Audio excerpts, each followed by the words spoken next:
Welcome to my channel gamers 116। तो कैसे हैं आप लोग? उम्मीद करता हूँ बहुत अच्छे होंगे यार। और जो है आज का जो वीडियो है ने जो आज का वीडियो है वो बहुत ही स्पेशल है, क्योंकि आज मैं कैरेक्टर्स की क्लास की बात करूँगा। कैरेक्टर्स की क्लासेस की बात करूँगा। क्लासेस इन द सेंस उनके क्लासिफिकेशन, उनको किस तरीके से कैटेगराइज किया गया है, अलग अलग बांटा गया है कौन कौन से क्लास में, उसमें मैं बात करूँगा। और स्पेशली ये वीडियो नए प्लेयर्स हैं उनके लिए है ये वीडियो स्पेशली। तो यार मैं एक चीज़ बहुत ज़्यादा क्लियर करना चाहता हूँ कि देखिए, अलग अलग क्लास हुए, कैरेक्टर्स के अलग अलग क्लासेस हैं। जैसे कि मैं आपको दिखा देता हूँ, आपको पहले दिखा देता हूँ यहाँ। ओके, ये मेरा न्यू अकाउंट है तो इसलिए इसमें ज़्यादा कैरेक्टर्स नहीं हैं। तो पहला जो क्लास है वो है एल्डर गॉड।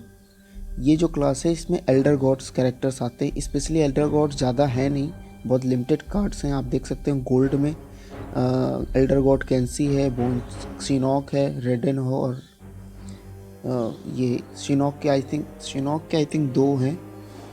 एक आई थिंक पता नहीं, शायद मुझे देखना पड़ेगा। तो एल्डर गॉड में ये हो गया। फिर एक आता है क्लास निदररेम का क्लास है। निदररेम के क्लास में आपको ये सारे कैरेक्टर्स मिल जाएंगे।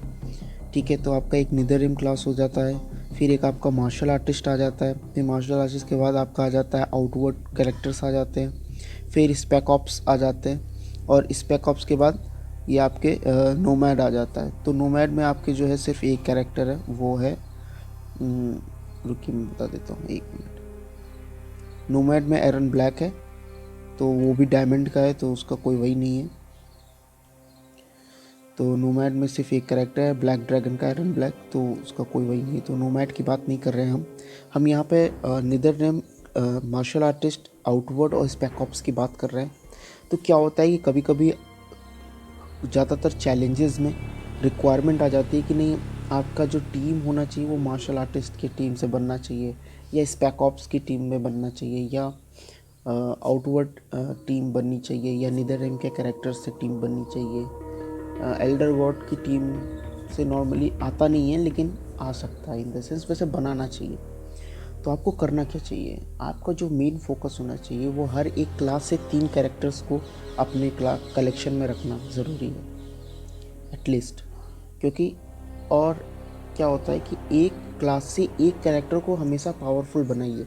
जैसे मार्शल आर्टिस्ट के आपके पास 3 कैरेक्टर हैं, तो उसमें से एक मार्शल आर्टिस्ट को पावरफुल बनाइए। ठीक है, ठीक है, पहला काम ये फोकस करिए, फिर स्लो तो सब पावरफुल बन जाएंगे, ऐसा नहीं है। तो पहला जो फोकस रहेगा वो हर एक क्लास से 3 कैरेक्टर्स को उठाना है। एक मार्शल आर्टिस्ट के 3 कैरेक्टर्स ले लीजिए, फिर आउटवर्ड के 3 कैरेक्टर कलेक्ट करिए, निदररेम के 3 कैरेक्टर कलेक्ट करिए। आपके कलेक्शन में निदररेम के भी कैरेक्टर 3 तो होने चाहिए, स्पेक ऑप्स के भी 3 कैरेक्टर आपके कलेक्शन में होने चाहिए, और एल्डर गॉड के भी हो जाते हैं तो बहुत ही बेस्ट है। ठीक है, तो वैसे ऐसा नहीं कि बहुत ज़्यादा टफ है। थंडर गॉड रेडन आ जाएगा आपके पास, शिनॉक आ जाएगा बोन सेपर का, और अगर क्वांशी मिल जाता है तो कौन सी सॉरी एल्डर गॉड नहीं, सॉरी एल्डर गॉड में आपको वो मिल जाएगा, कैंसी मिल जाएगा, एल्डर गॉड का कैंसी मिल जाएगा। तो ये आपके जो कैरेक्टर्स हैं ये मिल जाएंगे आपको, चैलेंज कैरेक्टर्स हैं ये सारे। मैं अगर बात करूँ सबसे इजी वे क्या है, कुछ लोगों की शिकायत है कि यार मेरे पास मार्शल आर्टिस्ट कैरेक्टर नहीं है, मैं चैलेंज कैसे खेलूँगा, या ये ऐसा वगैरह वगैरह। तो इसके लिए क्या करना है आपको, मैं आपको बता देता हूँ। मार्शल आर्टिस्ट, आउटवर्ड और स्पेक ऑप्स कलेक्ट करना बहुत इजी है। स्पेशली मैंने अभी रिसेंटली एक कमेंट में मैंने ये बोला भी हुआ था कि बहुत जल्द मार्शल आर्टिस्ट पैक आएगा, आता रहता है, वो वीकली आते रहते हैं ये सारे पैक। तो आप यहाँ पे देख सकते हैं ये पैक ऑलरेडी आया हुआ है। कहाँ गया, ये रहा, ये मार्शल आर्टिस्ट पैक है। इसमें जितने भी कैरेक्टर्स मिलेंगे सारे आपको मार्शल आर्टिस्ट मिलेंगे। हाँ, इसमें चैलेंज कैरेक्टर्स नहीं मिलेंगे, इसमें जो भी आपको मिलेंगे वो नॉन चैलेंज कैरेक्टर्स होंगे। तो कोई दिक्कत नहीं है, नॉन चैलेंज कैरेक्टर्स भी हैं तो कोई भी प्रॉब्लम नहीं है। कम से कम आपको 200 में ये क्लियर है कि आपको मिलेगा तो मार्शल आर्टिस्ट कैरेक्टर्स ही मिलेंगे। यहाँ पे देख सकते हैं आपको कैंसी मिल जाएगा, कुंगजिन मिल जाएगा, कुंगलाओ मिल जाएगा, स्कॉर्पियो मिल जाएगा, सब जीरो मिल जाएगा। ये सारे मार्शल आर्टिस्ट कैरेक्टर्स हैं, ये आपको मिल जाएंगे। ठीक है, तो ये बहुत ही सही पैक है, जिसके पास मार्शल आर्टिस्ट नहीं है वो यहाँ से वो पैक उठा सकता है। ठीक है, यहाँ से वो पैक खोल सकता है। ऐसे ही स्पेक ऑप्स के भी पैक आते हैं 200 सोल्स के, और आउटवर्ड पैक भी आते हैं 200 सोल्स के, तो वो भी उसको भी जो है आप खोल सकते हैं वीकली, कोई दिक्कत नहीं है। तो मेरा यही मानना, और स्पेशली एक कैरेक्टर, कुछ कैरेक्टर्स ऐसे होते हैं जो डुओ क्लास कंटेन करते हैं। डुओ क्लास कंटेन करने का मतलब क्या होता है, जैसे कि मान लीजिए कोबू जुत्सु की तान्या है, तो कोबू जुत्सु की तान्या जो है वो आउटवर्ड कैरेक्टर भी है और प्लस मार्शल आर्टिस्ट कैरेक्टर भी है, तो उसके पास दोनों क्लासेस की क्वालिटी है, आउटवर्ड कैरेक्टर्स की और मार्शल आर्टिस्ट कैरेक्टर्स की। ऐसे कैरेक्टर्स को पावरफुल बनाना बहुत ज़रूरी है, क्योंकि वो आपके आउटवर्ड जो है रिक्वायरमेंट में भी आ जाएंगे या यूज़फुल हो जाएंगे, और मार्शल आर्टिस्ट की भी अगर रिक्वायरमेंट आती है तो उसमें भी कोबू जुत्सु तान्या फुलफ़िल कर लेगी। ठीक है, और एक मैं आपको और एग्जांपल देता हूँ, जैसे कि आपका वो है टकीडा है। ठीक है, तो जो टकीडा है आपका, वो क्या कहते हैं, मैं बात कर रहा हूँ गोल्ड टकीडे की, तो उसका में क्या है कि वो स्पेक ऑप्स कैरेक्टर भी है, साथ ही साथ मार्शल आर्टिस्ट कैरेक्टर भी है, तो वो स्पेक ऑप्स की भी जो है रिक्वायरमेंट फुलफ़िल कर रहा है और मार्शल आर्टिस्ट की भी रिक्वायरमेंट फुलफ़िल कर रहा है। तो ऐसे कैरेक्टरों को आप स्पेशली पावरफुल बनाइए जो डुओ क्लासेस रिक्वायर करते हैं। ठीक है, और ये मतलब क्लासेस के ऊपर बहुत ज़रूरी है, क्या कभी कभी आदमी वो हो जाता है, और स्पेशली रैलिक हंट में बहुत ही ज़रूरी है, क्योंकि रैलिक हंट जो आता है आपका एक इवेंट आता है, इसमें क्लासेस से ही फाइट होती है।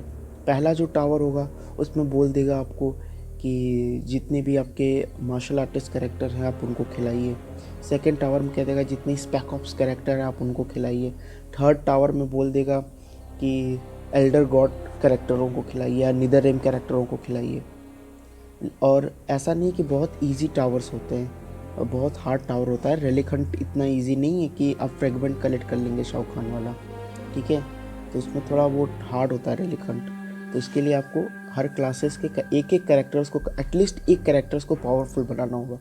पावरफुल मतलब in the sense maxed out करना होगा उन्हें। अब मैक्सड आउट कैसे करेंगे, थोड़ा समय लगेगा, ये स्लो प्रोसेस है। धीरे धीरे धीरे धीरे फ्यूज़न पे फ्यूज़न करते करते करते करते आप उनको टारगेट बना लीजिए कि यार ये कैरेक्टर्स को जो है मुझे मैक्सड आउट करना है। तो स्पेशली ऐसे काम सोचिए, आप टारगेट बना के चलेंगे तो आप सोल्स भी कलेक्ट कर लेंगे, आप मैक्सड आउट भी किसी कैरेक्टर्स को भी कर सकते हैं और अपने अकाउंट को और बेहतर बना सकते हैं अगर आप वो रहेंगे थोड़ा। रही बात है यार फैक्शंस की, तो फैक्शंस वॉर में आप स्पेशली वहाँ से जो है चैलेंज कैरेक्टर्स ले सकते हैं। बहुत ही ईजी है चैलेंज कैरेक्टर्स वहाँ से फैक्शन वॉर से उठाना, है ना। तो अगर आप कोटेंडर 2 तक भी पहुँच गए, कोटेंडर 2 कह रहा हूँ, हाँ कोटेंडर 2 या जो भी है, वहाँ तक मतलब आपको ईजिली चैलेंज कैरेक्टर्स तो ईजिली मिल जाएंगे। तो मेरा यही कहना है कि आप क्लासेस की, स्पेशली क्लासेस पे थोड़ा ध्यान दीजिए कि आपको एक स्पेसिफिक कैरेक्टर्स हर एक क्लासेस से पावरफुल बनाना पड़ेगा, और हर एक 3 कैरेक्टर एटलीस्ट हर एक क्लासेस से आपके अकाउंट कलेक्शंस में होनी चाहिए। इससे जो है थोड़ा, क्योंकि फिर आपको ये इश्यूज़ नहीं रहेगी कि मेरे पास मार्शल आर्टिस्ट कैरेक्टर्स नहीं है, फिर मेरे पास स्पेक ऑप्स कैरेक्टर्स नहीं है, फिर मेरे पास निदर में कैरेक्टर्स नहीं है। ठीक है, तो यहाँ से जो है ये आपके जो इश्यूज़ है वो ख़त्म हो जाएंगी। वैसे जिसके पास सोल्स है उसको मैं रिकमेंड करूँगा कि अभी जो एलाइट एल्डर गॉड निदररेम पैक आया आप उसके लिए जा सकते हैं, बहुत ही अच्छा पैक है, लेकिन थोड़ा एक्सपेंसिव है ये पैक, 450 का है, पर ये पैक बहुत अच्छा है क्योंकि इसमें आई थिंक 27% चांसेस होते हैं कि आपको डायमंड कैरेक्टर मिलेगा। 27% 100 में, विच इज़ आई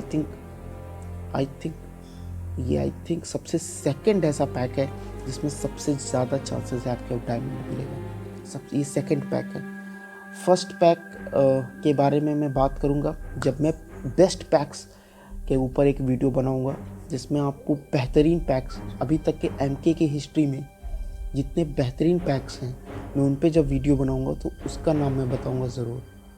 और मे भी हो सकता है कि 2021 में मई के या अप्रैल के मंथ में, स्पेशली अप्रैल के मंथ में वो पैक आए।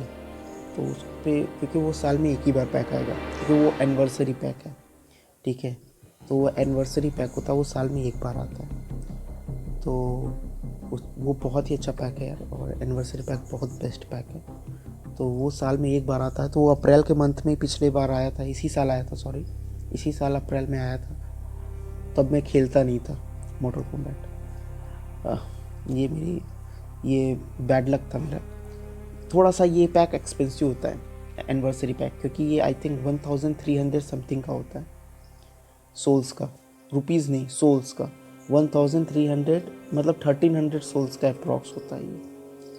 तो ये थोड़ा सा एक्सपेंसिव सोल्स के मामले में है, लेकिन इसकी चांसेस अगर आप सुनेंगे तो आप कहेंगे कि यार ये तो बेस्ट पैक है। इसकी चांसेस क्या होते हैं जानते हैं आप?